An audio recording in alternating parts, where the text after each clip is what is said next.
veče, gledate Prva intervju.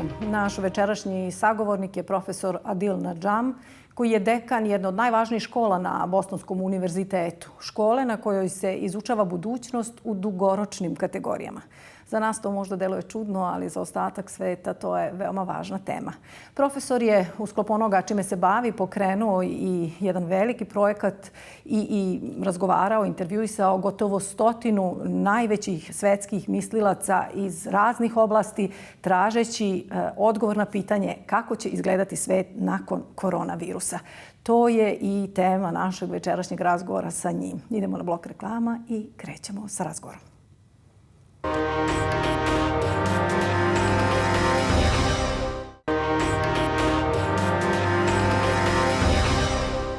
Ponovo smo u studiju, krećemo sa razgovorom. Professor Nadžam, thank you for your time.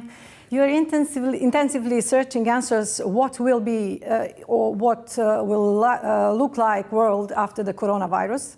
After almost 100 interviews with leading thinkers in various fields, from public health, ecology, geostrategy to art, what are the 3 most important insights which you have acquired about politics, economics, and society in the post-corona era? So thank you. We learned a lot. I learned a lot. You know, I've been calling this my project of learning. It's like going back to college, because all these wonderful, really smart people from around the world have been very kind to talk to us. I learned many things, but one most of all, and that is that the title we gave it was wrong.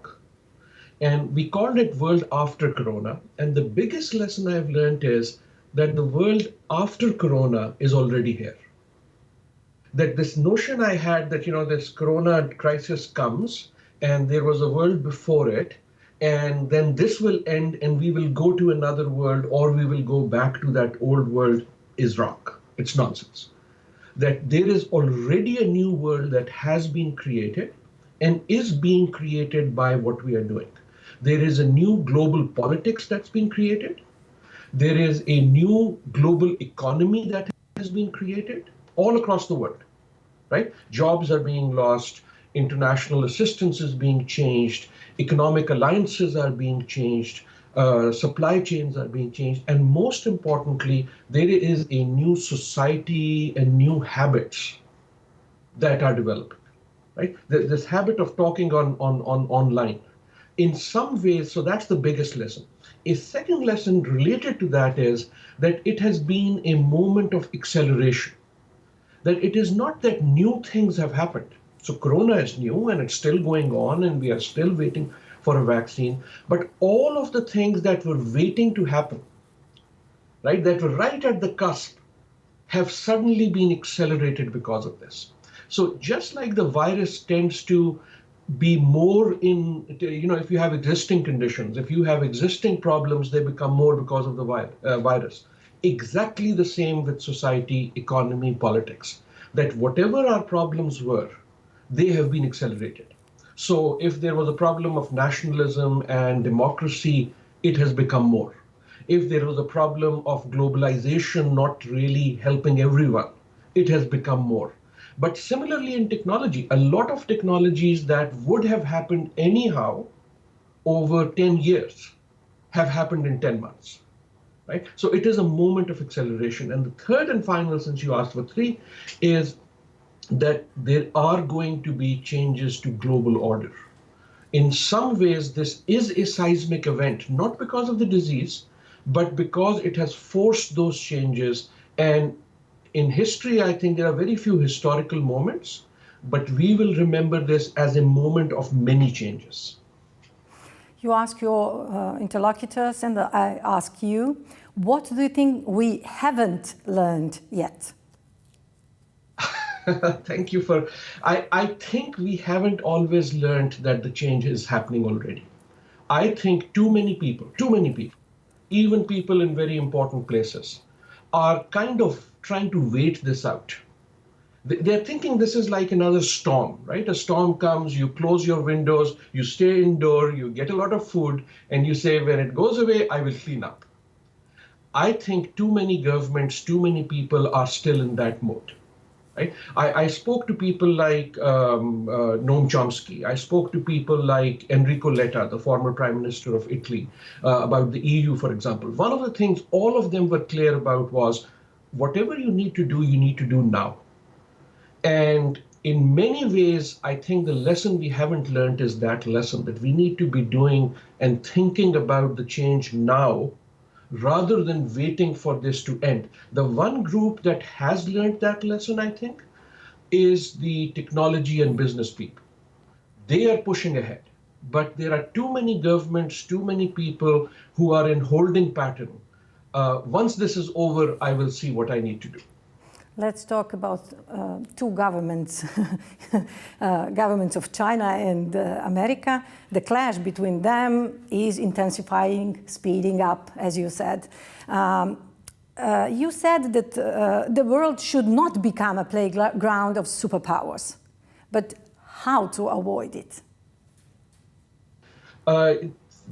In many ways, I am afraid the world is becoming a playground of this superpower rivalry.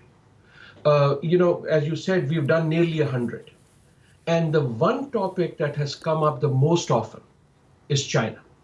Not the US, China. It does not matter what I'm asking them about. I may be talking to someone in India about Indian politics, they will bring in China. I may be talking to someone about art and literature, and China will come in. I will be talking about trade in Latin America. China will come in. I will be talking about Europe, China will come in. So in some ways, the other big story is, the story is not just the clash of China and the US, which is clear, but it is the story of the rise of China. In some ways, China was already rising, right, before this. Are we talking about... Especially yeah. economic. Yeah, economically, it was already on the rise. It was becoming a more important power. But what this crisis did is it forced it to become more prominent. Because the US has a president like Mr. Trump, that turned into an even bigger power. The lesson, I think, is we have a saying in many parts of the world that, when elephants fight, Grass. It is the ants that get trampled upon. And the fact is the elephants are fighting. And the fact is elephants will continue to fight. And more and more and more other countries are beginning to be forced into choosing sides. And as if, which side you are in. And that's not healthy. That is not healthy. It is not healthy for trade. It is not healthy for economics. So that's a big story, but it's not a story where I know how it will end. In many ways, I think there is an election coming in the US that may change things. There is also a lot of thought in China that they don't want to overheat it. But while I hope it will not be overheated and become violent in any way, I do think the China-US clash is now not only inevitable, it is here. Mm-hmm. Are we so frightened about that? Can we realistically judge what's happening? No, I think we can't and we shouldn't. Mm-hmm. It is not possible, and we should not try to figure out who's the winning side or not. There is an existing great power, the US, which is still a great power. It is not a story of US decline, right? It is not like a great power certainly went down. It is a story of a great power that is there, and it is another story of another great power emerging. And you cannot expect the existing great power to just sit and let that happen. So we are seeing that in trade protectionism. We are seeing that in the East Asian countries and the East China Sea. We will continue seeing that again and again and again. The question, the historical question is that can we see this great power rivalry without the type of conflict that history has usually imposed on us? I hope we can, but I do not know. Mm. Popularity of authoritarian leaders is growing. For example, Mr. Trump. Those who stand up and say, I will take care of this or that. Your conclusion is that we will pay the price by reducing liberties. Why did you conclude that? Yes, not just my conclusion. My guests are saying, Francis Fukuyama is saying that there is a transaction, a contract being made. This was happening even before Corona, right? A transaction being made where electorates, countries, people, ordinary people, are wanting strongman leaders, right? They're wanting strength in their leaders. They are wanting leaders who can say, I will break this. I will be better than them. I will make you great again. And that was already happening. And what Corona has done is it has given that sort of a leader a platform to demonstrate that sort of nationalism. So what is the very first thing that happened with Corona? It should have. But what is the very first thing? Walls went up, right? Stop the flights, close the airports, stop anyone from coming in. That feeds into this transaction that give me more power so that I lock you down. However, here is something. Ian Bremmer, one of my guests, pointed this out. Many others did. If you look now in September at what has happened, what you find is which countries have done well, which countries have done poorly. What you find is that it's not that strong leaders have done well and democratic ones haven't, or authoritarians have done better than democratic, or large or small, or poor, Asian or yeah. It is not that at all. Apart from the fact that we find women leaders have done well everywhere. Yeah. That is the one fact. But apart from that, what we find is it is not the nature of government. It is the competence. It is just how good you are at governing, whatever way. So New Zealand does well, but so does Vietnam, right? And I hope the lesson of this will be that good government and good governance doesn't come from trading away my rights. It comes from creating the societal trust so that smart policies can be implemented. Yeah. Do you see the difference between a strongman and a leader? Many of your interlocutors, as you said, emphasize the importance of leadership. Is it competence a key word?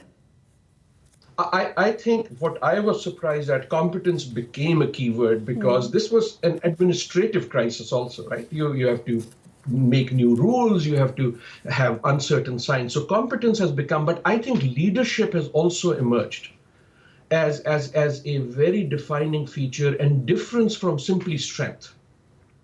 And leadership, in the sense, my guests keep saying, leadership is the other word that keeps coming again and again and again, right? And I think what they mean by leadership is not just the ability to be the strongest person in the room, but the ability to influence people to do what you're asking them to do. Because what coronavirus did was that it forced us to ask people to do different things. We have to put a mask. A mask is not a comfortable thing. It is not a natural thing because we are not used to it. So unless I can convince you, lead you to go to a place where you trust me, to change your lifestyles, it doesn't work. And that is why I hope that we have been learning new ways of leadership as opposed to simply strength. One of the interesting things is, I've said this before, I had never thought that the world would worry more about, or a country would worry more about how many masks it has or how many ventilators it has, rather than how many tanks it has or how much oil it has, right? Yet in June and July, that is how you measure the strength of a country. We are witnessing the breakdown of global cooperation.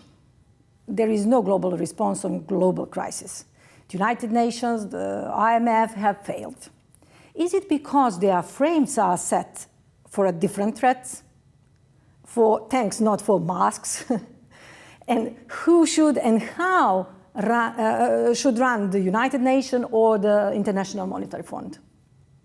I am so glad you raised that, but let me suggest something. I do not think the United Nations and international institutions failed. I think we failed. I think countries and country leadership failed in this most global moment to utilize the global structures that we had. Right? So this is one of the other big surprises, not lessons, but surprises. The surprise was that in this most global crisis, in this most international crisis, which is everywhere in the world, right? It's a global institutions were totally missing. right? David Miliband, who used to be the foreign minister of the UK, United Kingdom, in my interview, we were talking about this, and he says, where is the global response? There is no global response, right? And he's right. And that is a surprise. And it's a surprise not because we didn't have the institutions. We do have the WHO. It is a surprise not because the UN doesn't have the ability. It is the surprise because in this moment, countries went close. We closed our doors. So we wasted the institutional infrastructure we have created over 70 years. Now, yes, that could be a failure also of leadership of these institutions, but not just the UN, the EU, right? Later, I think it's done better, but right at the beginning, when Italy is rising, Germany and France sort of closed themselves, not just the UK with Brexit. So in this moment of internationalism, we found that we were lacking in being a truly global planet. So on what basis global cooperation should be built for this after Corona era? I think the basis of experience, I hope what it will be built on is this. What we found was how much we had to spend by not being prepared. Right? I work on climate change and other issues. Remember when the Paris Agreement was held and there was this number 100 billion? The world will spend 100 billion. 100 billion looked like such a big number, and it would never come. Yet when coronavirus comes, this little thing you can't even see, which is not even living, countries, the US brought up $1 trillion in 1 week and then spent it immediately. And I hope the basis of international cooperation will be how much cheaper it is, how much more effective it is to do something before rather than wait for the crisis. Let me play a little mind game with you. Mm-hmm. If I could transport you back in time to January, okay, and in January I ask you, give me $1 billion and I will magically remove coronavirus.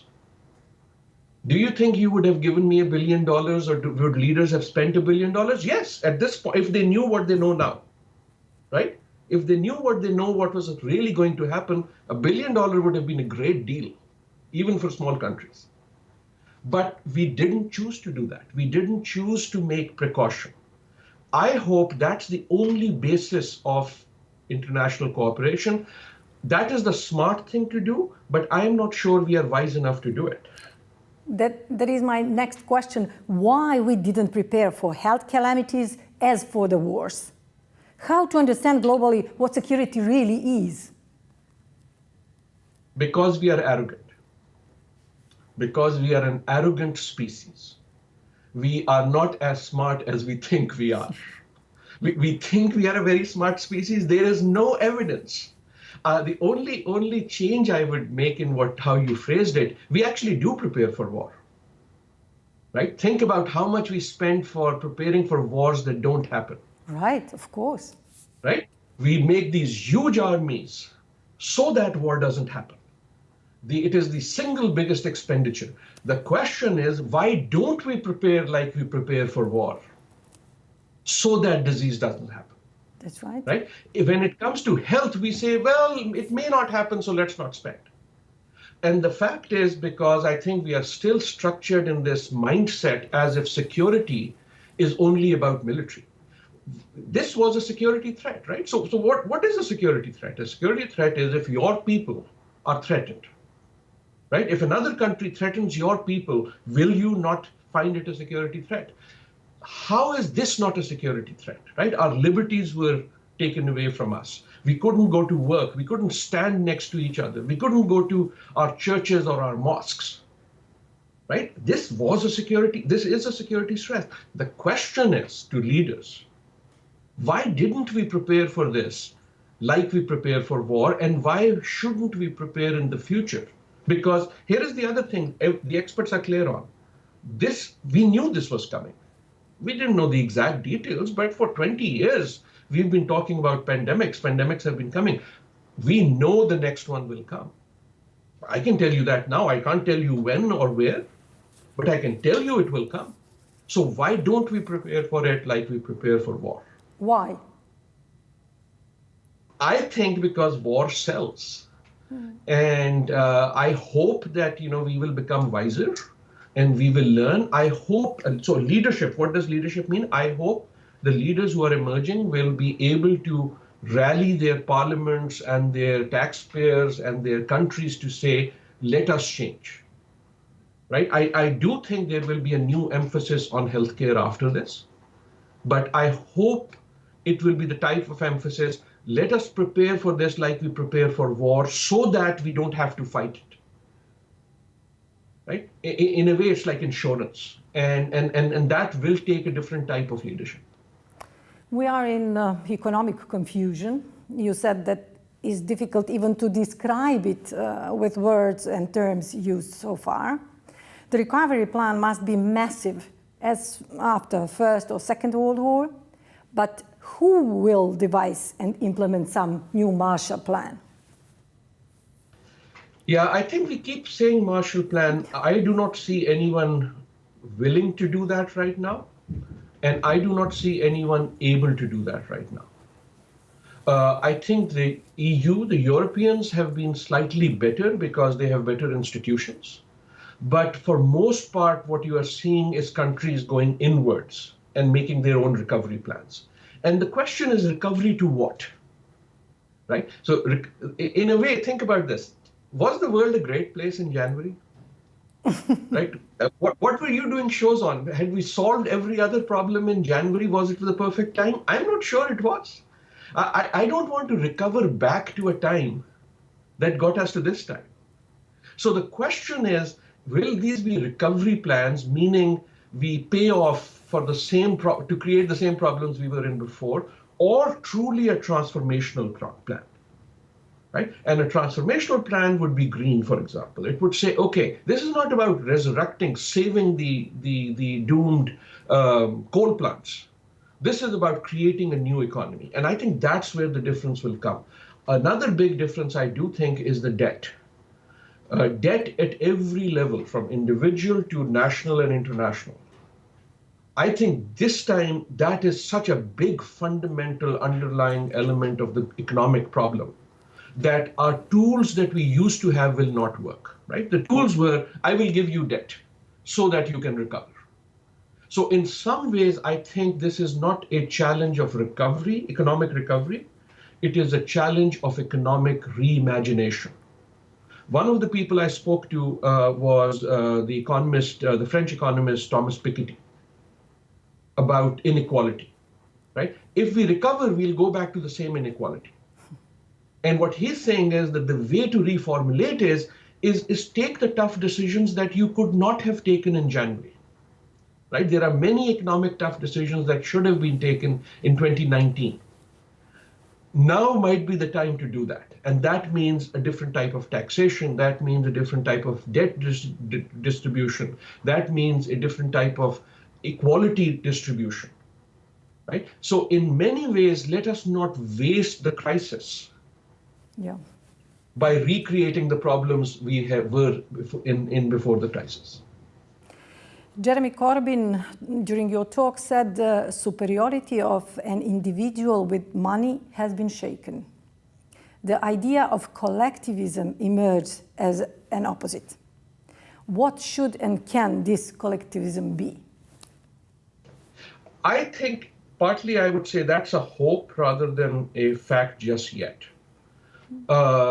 In some ways, the fact was that the virus doesn't really check if you are rich or you are poor, right? The virus is the virus, affects everyone. However, that is not entirely true, because when I am rich, I can choose to stay at home and work online. When I'm not rich, I have to make a living and I have to go and I become a frontline worker. So while the pathology works equally, the impact doesn't work equally. In some ways, that is like natural disasters. When earthquakes come, no one dies because of the earthquake. You die because the ceiling falls on your head. And if you are poor, your ceiling is more likely to be weak and therefore fall on your head. Same thing with health disasters, right? So those who didn't have the means were more at risk. The question about collectiveness is that you also had a lot of social unrest. right? And we are seeing that rising again in this period, for example, with the Black Lives Movement in the US, right? Imagine this again as a journalist. What were the pictures you were seeing all the time back in January, February, right? It was pictures mostly around the world, young people angry on the street, right? In the US, in Lebanon, in London, in Chile. Everywhere you had Greta, everywhere you had young people who were saying, we are not getting the deal we were promised. And that anger is still there. So your question, where will the solidarity come from? Where will collective come from? If it comes from somewhere, I hope it will come from the young people. If they can redirect the anger into positive change, that I think is the best hope. If we don't let them do that, then the anger becomes violence. The anger becomes anarchy. Let's stay on this topic. Noam Chomsky said we should ask, is this the world we want to live in? A world where the key decisions are in the hands of greedy, unreliable private institutions. He said, there is a chance that the world of after Corona will be similar to the world of before Corona, but with even greater privilege for private wealth and corporate power. Another option is to step outside and create different world. It will depend, Chomsky said, on the strength we put in the fight. That sounds fantastic, but is it possible in reality? What makes our strength in that fight? It may become necessary. It may become necessary, right?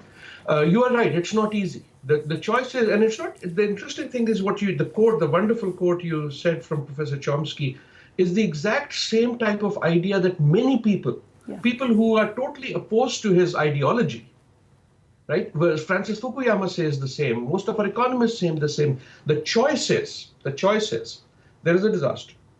If we are going to rebuild, if going to do something, do we go back to where we were before this? Or do we reconstruct a new vision? And every smart person is saying this is a time to reconstruct. Where will the strength come from? It will come from the enormity of the shock. I think about it in this way.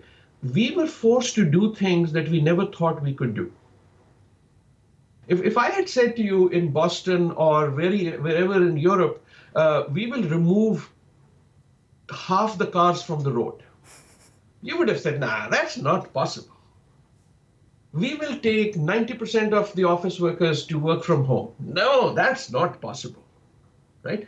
It became possible. If I had said there would be a $1 trillion recovery plan for unemployment in the US, everyone would have said, no, not possible. It became possible. So the strength comes from the crisis itself. If we actually think, if we are uncomfortable enough with the status quo, that we are willing to make the sacrifice, because change, it doesn't come easy, right? So the question is, are we going to choose to go back, or are we going to choose to go forward? Because where we are, we cannot afford to stay. Right? Another interesting thing in this is Chomsky does this, but other people do this. Many people were comparing this to about 100 years ago, 1913, 1914. Right? We think of that period as a world war and so on and so forth. But what happened societally is, and the reason the wars maybe also happened was that there was a real transformation. The world before could not be like the world after. The world after couldn't be like the world before. And in many ways, that is what I think people are hoping this will be.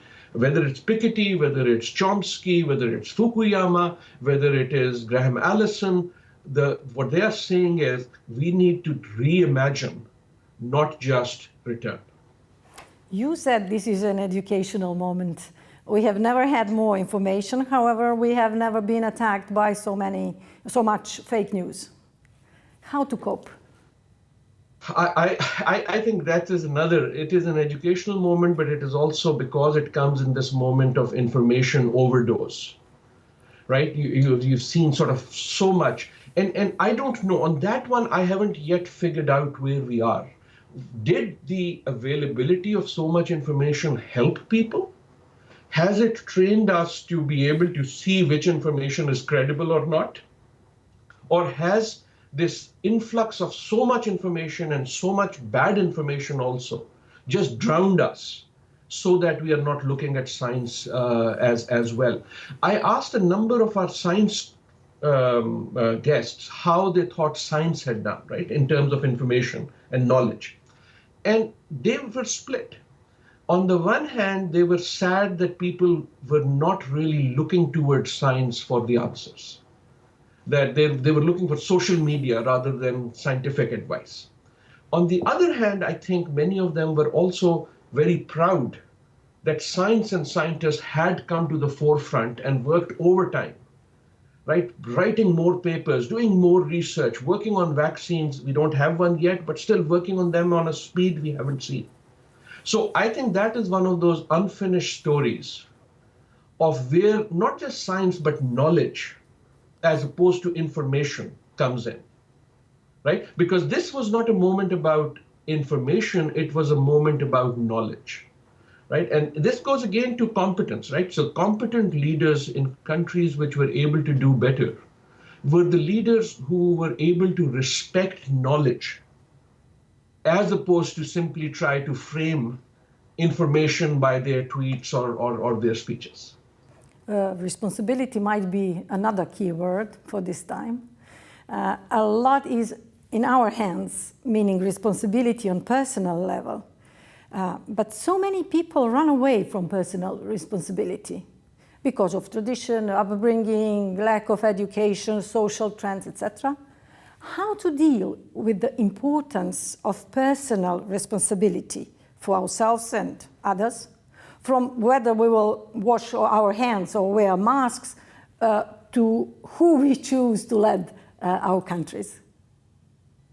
I think one of the reasons this has been a difficult moment, remains a difficult moment for us here in the US, I'm teaching classes, and is because of what you said. Suddenly, it wasn't just the governments who had to act, right? So on many of these issues, I can say, well, the government has to do this. The policy, they have to do this. They have to implement. I can push it. This was about me, right? I wear a mask or I don't wear a mask. How I work with my kids, how careful I am. And in some ways, this is also as a health issue different because I wear a mask not only to protect myself. I wear a mask because I have a responsibility to protect others from me, right? The mask is stopping my breath also. So in that sense, I think it elevated, it increased the challenge on individual people. And I think we all found that was difficult. So I hope we also get a new respect for those who do have to run governments, that it is not easy making those decisions. Making a decision saying other people go wear a mask is easier than doing it yourself. Asking other people to change their habits is easier than to change it yourself. So I think at a personal level, we learned a lot of new lessons, right? My learning was at the sort of intellectual level, but all of us learned new lessons at individual level. We learned the lessons of our own actions. We also, I hope, learned the lesson of respecting the work of others that we had not respected. Understanding that person at the grocery store, how important that person is to my life. Understanding how important the postman is to my life. Clearly understanding how important the nurse is, the doctor is in the hospital. Understanding how important that ambulance driver is, right? So I hope out of this not only comes a sense of personal responsibility, but also a sense of recognizing who our heroes are, right? Who are the people who make the world we enjoy possible? And learning that it is not just who's on the Forbes list of the richest people, right? The whole idea of essential service has been totally redefined in this process. I hope those are the things we will not forget once this is over. One of your interlocutors said, we must turn this moment into a movement. The knowledge from this moment should be turned into permanent action. How far are we from that? I think that is also a hope, a wish, a prayer, but an important one. Right? We spoke, for example, to Ibram Kendi on racism in the US. Right? And that is one area, for example, where this is again very, very relevant. Unfortunately, our history suggests that in times of crisis, we all come together, and then as soon as they're over, or sometimes even before that, we give up and go our separate ways. Right? And this goes back to this idea of going back versus going forward. I do not know if that will happen. I really don't. I hope it does, but I will. If I were betting, I'm not sure how I will bet, because it will require a type of wisdom that we as individuals have usually not demonstrated. Let's go on a short commercial break now, and after that, my last question for you, Professor. Idemo, dakle, na blok reklama.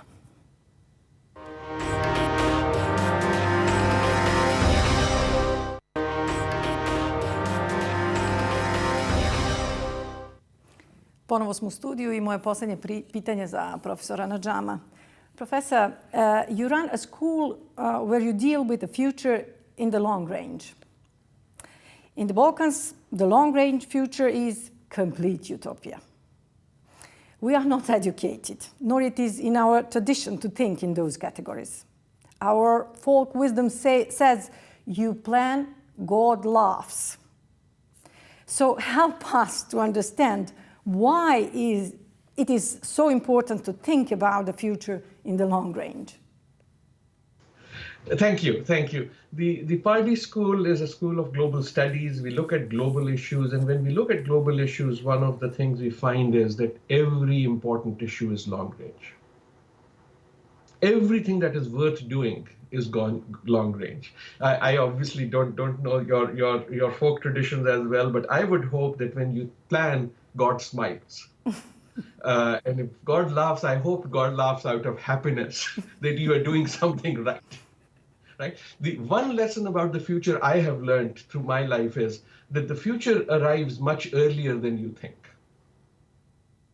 Professor. That the future arrives much earlier than you think, and the present, even as we speak, becomes the past. So the only thing to really think about is the next step. Plus, it is very clear, it was clear even before coronavirus, it is clear now, that in times of change, you cannot bank on what was only. You look at what was so that you can think about what can be. Right? And I think sort of that is the thing. In some ways, you are right that the coronavirus has made many people think even in shorter times. Right? People are worried just about getting past this, get past this week. Right? We've been sort of holed up in homes, and I worry that in some ways we have become more myopic, more focused.